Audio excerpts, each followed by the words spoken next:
A resource consent is permission to undertake an activity or to construct a building that does not comply with the district plan rules. It requires you to consider the effects of your project on the environment, the community, and your neighbours. You'll also need a resource consent for subdividing your land.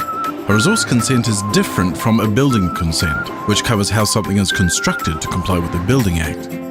To apply for resource consent, you will need to compile the relevant documentation. For a subdivision, you will need a surveyor to produce survey plans.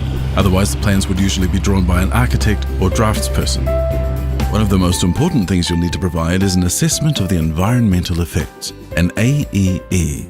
You can ask a consultant planner, surveyor, or architect to prepare this for you. If the proposal is small in scale, you may wish to prepare this yourself. Council planners can give you guidance on this. An AEE describes the effects of your proposed activity on the surrounding environment and on your neighbours. The complexity of your assessment will depend on the scale of your proposal. Let's look at some things that would normally trigger a resource consent.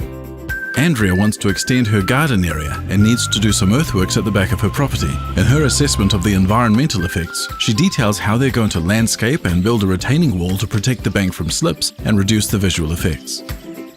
John wants to construct a second story on his house. His assessment of effects will need to consider if the addition will have an unfair impact on his neighbours, such as shading and loss of privacy.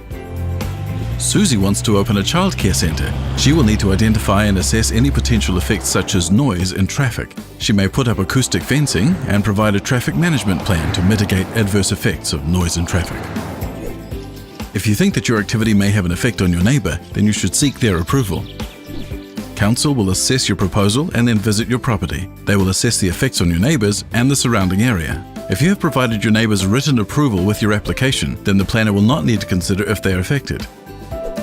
As long as all the relevant information is supplied, Council will provide you with a decision after 20 working days. If your resource consent is granted, make sure you read and understand your conditions. The proposal must be undertaken as shown on your plans, so make sure you get it right first time, as it may be difficult to change later.